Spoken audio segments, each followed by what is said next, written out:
Hi, this is Leonardo, and today I'm going to teach you how to mix puppet animation with frame-by-frame animation. In today's video, I'm going to show how to create a skipping loop or skipping cycle.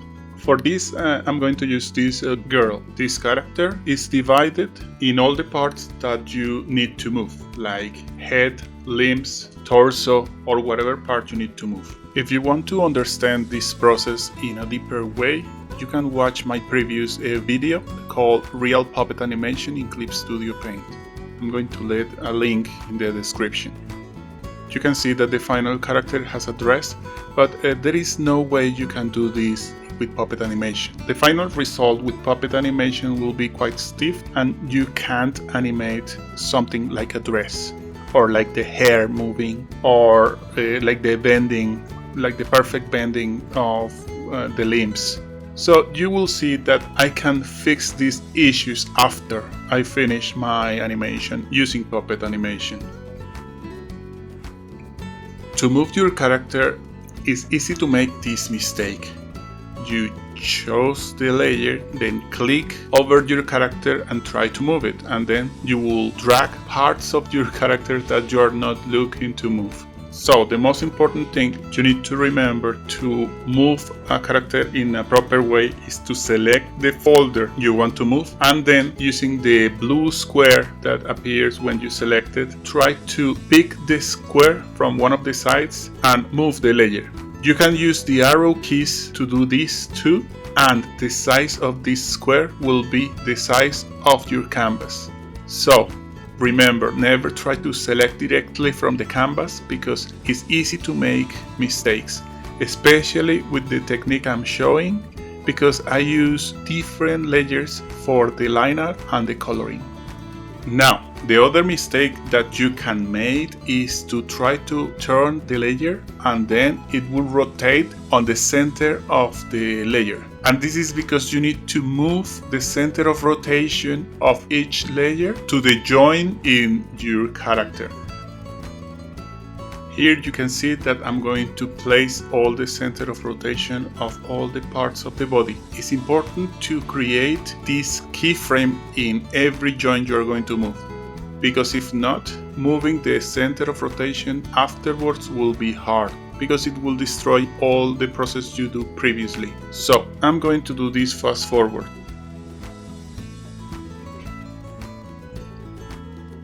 After you finish placing all the rotation points in the joints of the character, you can start posing the character. You can see in my timeline I create some time labels that help me to know where are the main positions of this cycle. The labels are down, pass, up, contact, and I put half. This means the middle of the loop, but it's a down position. Now I am creating my down position. To do this, I need to go to each folder and move the layer according to what I need. This position is quite important. It's the initial position, but it will be similar to the half position, and it's the exact same as the end position. So I'm going to spend some time doing this properly. It's really important to have clear names for all the folders that are going to be moved. You can see that in my names there is diamonds in front of some of the folders, and this is to help me remember which ones are the ones I am going to move. Your character doesn't need to have as many folders as the one I have. It's just that in my process I prefer to keep the line art separate from the coloring. So because of that, I can't move some of the layers individually without being in a folder. This way I keep the hierarchy correct for all the parts in my character.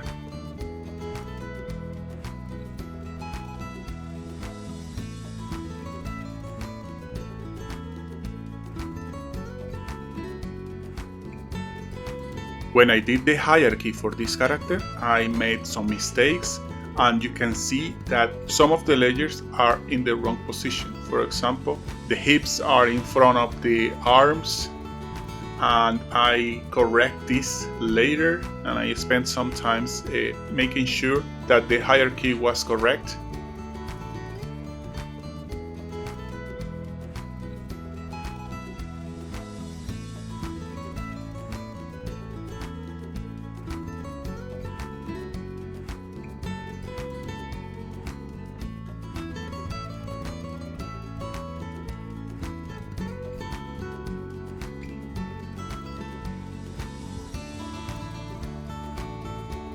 but at the end I finish with the left hand outside of the hierarchy of the torso. This is not ideal, but there is no other way to keep this hand behind the legs, and just one of the parts of the body will be without the proper hierarchy for the body. Now that the layers are in the correct position, I will spend some time creating my down position the best way I can. Other mistake I noticed when I was posing my character was that the laces in the shoes were not properly bent when I make the pose. So I decided to extract this detail of the shoes, and I'm going to fix it later when I create my frame by frame over this animation. So you can see I erase these decorations, and now I can continue. To create the pose in my half position of this loop or this cycle, I will right click over the girl folder and select Merge Visible to New Layer. This will create a layer I can use as reference. I do this because there is no onion skin when you do keyframe animation. So this will help me to create my middle position.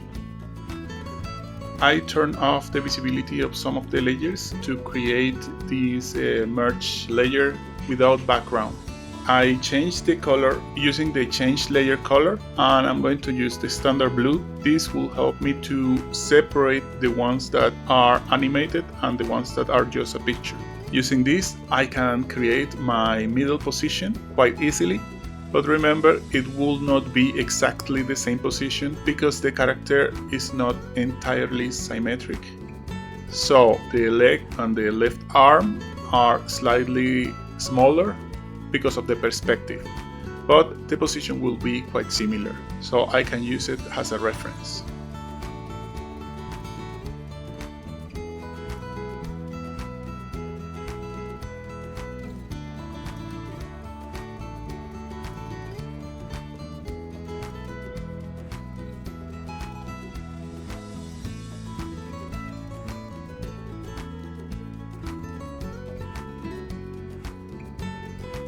Now that I finish with this middle position, I can start with the up position. This is the higher in the cycle. So I need to place the character between these two poses I create. In this position, the character are stretched, and it will be the higher point in all the animation.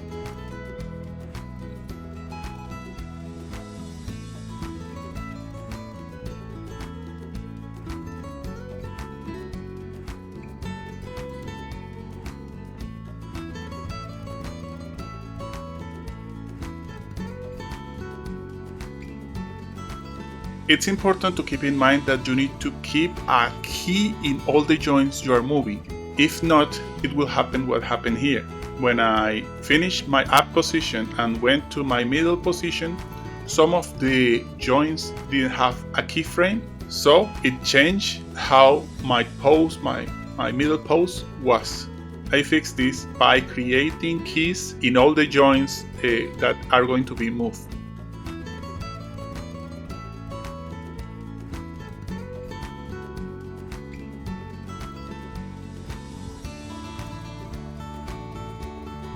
The next pose is a contact, and is when the character is about to jump but is still touching the ground.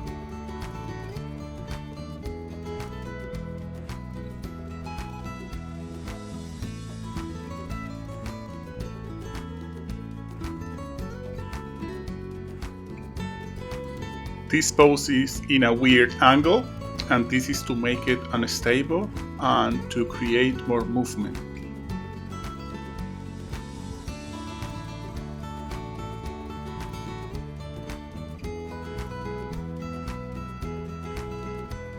When you animate, you can use the graph editor.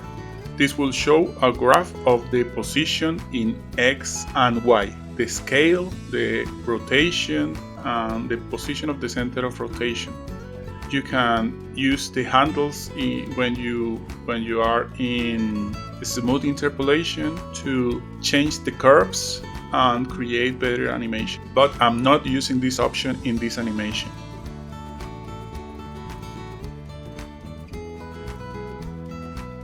Now the contact position when the character lands after the jump. So in this pose, the character will be in the opposite angle to the previous contact. This was before it jumped, this is the landing. This angle creates a more dynamic animation. In this pose, I will use one of Richard Williams' techniques called breaking the joints. In the left arm, the joint will be in the opposite position of the normal bending of the arm. This can be seen as the arm twist, but at the end what you're looking for is a smooth animation. I did some corrections in the beginning and in the end of the cycle. This correction is to keep my feet in the right position. Because of the smooth interpolation, the foot needs to be static and sometimes it moves a little bit. So I correct slightly the position using the entire character. So in the folder girl, I move it until I get it in the position I like it. And I did this at the beginning and in the middle. And I'm going to do it again for the second part of the animation. Now that my main poses are correctly placed, I can create some reference for the second part of the animation. To do that, I take the visibility of some of the layers of the background. This way I will have a clean image. So I will do the two contacts and the up position.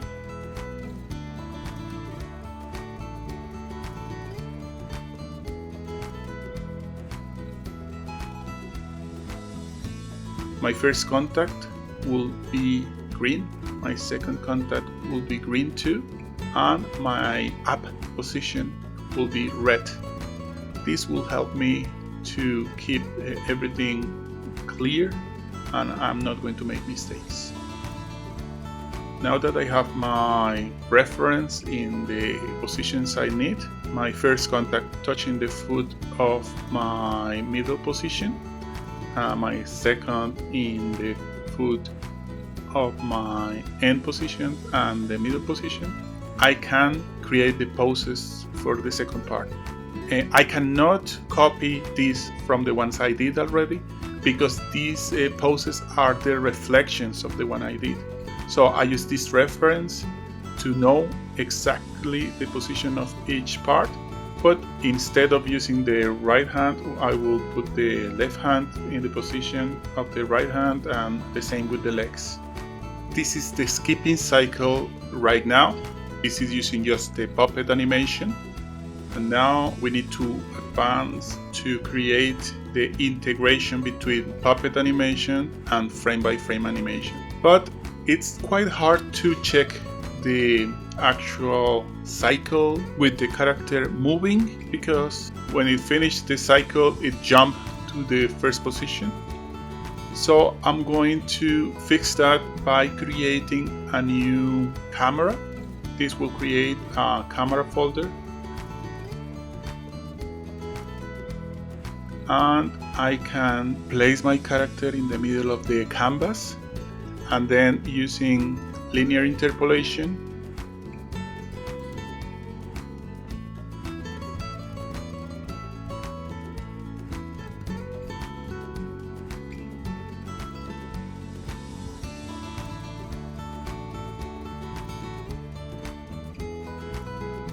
I can go to the end of the cycle and move my character to the same position in the center. Because it's linear, this will create a cycle in the spot. So the character will not move, but it will stay in the same position and I can check once and again the cycle to see if everything is moving in the right way. I need to take the folder of the character outside of the camera to start fixing all the problems in the animation. So in the animation layer, I will create a new vector layer. I prefer this method, as I said previously, because there is so many ways I can fix lines that are not the way I like it. So this is my preferred method.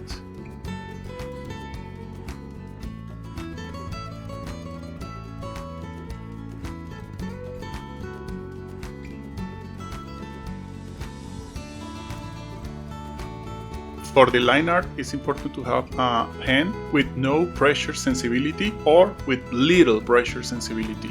This is because the lines need to be consistent in the entire animation. So let's start by creating the dress of the character. I don't need to trace exactly over the layers I have, because I am going to erase the body of the character, and it's not going to affect it. The same will happen with the hair. I was getting wiggly lines, so I increased the stabilization of the line to keep a more smooth line art. After that, the lines looks a lot better, so I'm going to trace over the character to fix some of the lines using the simplify vector line.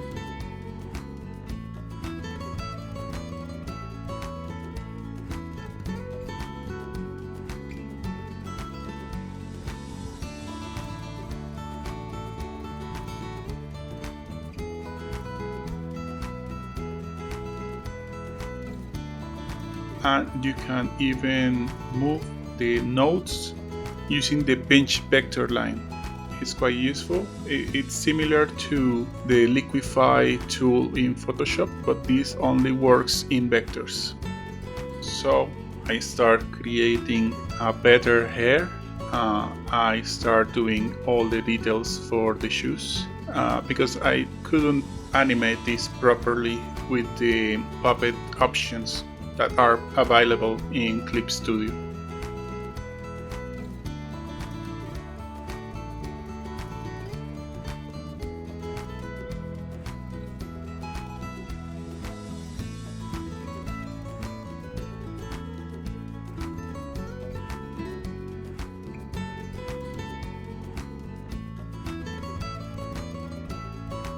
So you can see I fixed some of the details to keep my animation more dynamic.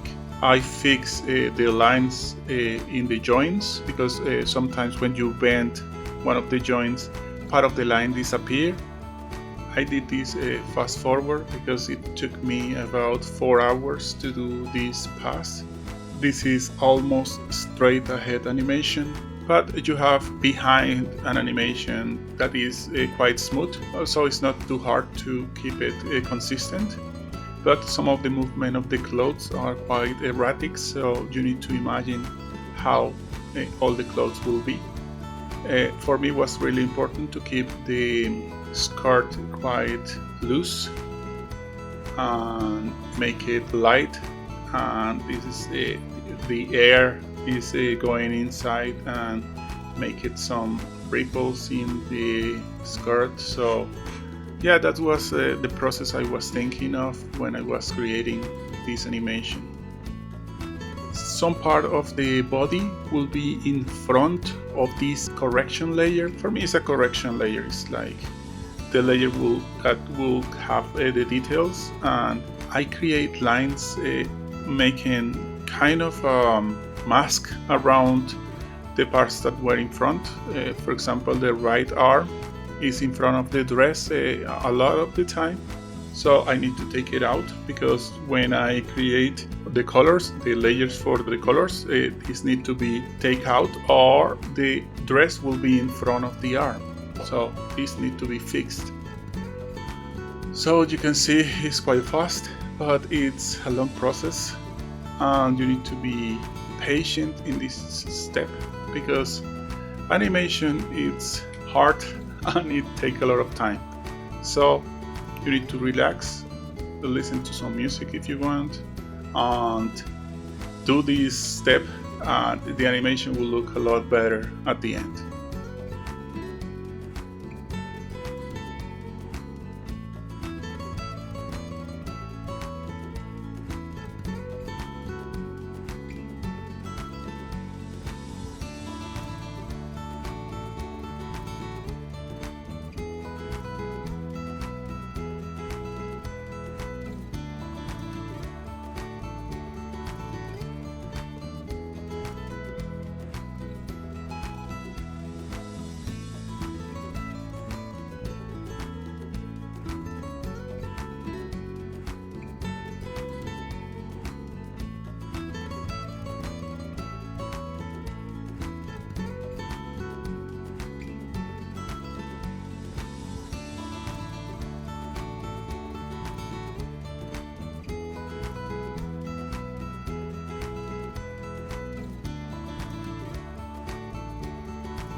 Now it's time for creating the colors for this layer. To do this, we need to create a new animation layer. This animation folder needs to have raster layers because you can't use the fill tool in a vector layer. You need to be in a raster layer. The animation layer needs to be exactly the same that the line art, because behind all the line arts need to be the colors of this line art. So that's why I create the same cells for the two animation folders. So when using the fill tool, you need to set as a reference layer your line art. This layer will be the reference for the fill tool. In the fill tool, I activate close gap, and the area scaling is important to have this checked because the color of this layer will be under the lines. So this is quite important, and it needs to be activate the reference layer, the one that looks like a lighthouse. Now you can start filling all the layers. It's quite easy, and because you have the close gap, fill tool will be quite fast.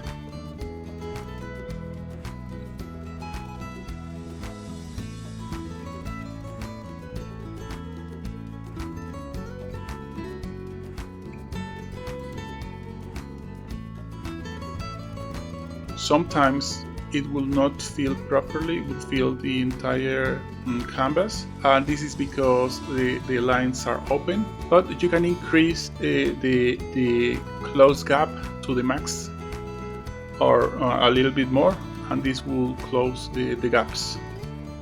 But I prefer to let it in 3 because if not, sometimes it will create closed parts in the corners, and that's not what I want. So it's better to let it in this position. When you finish the hair, you can start with the dress, and then with the dark part of the dress and the shoes, the details for the shoes. And at the end, you can finish your animation.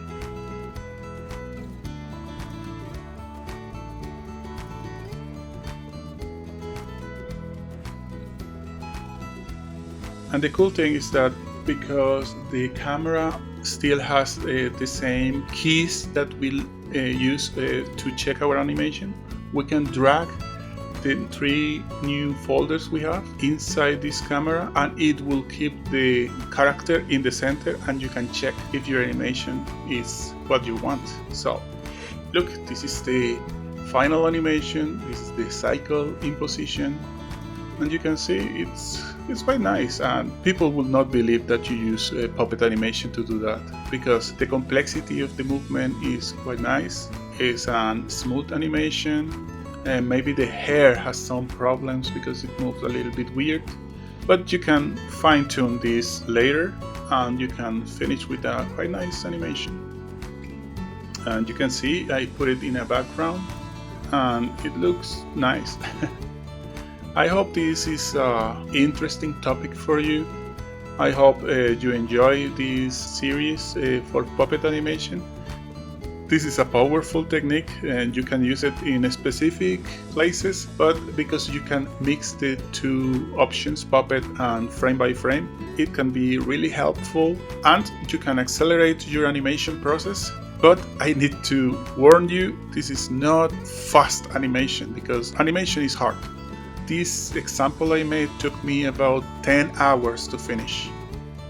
So thank you for watching. I hope I could see you again in another video. Bye.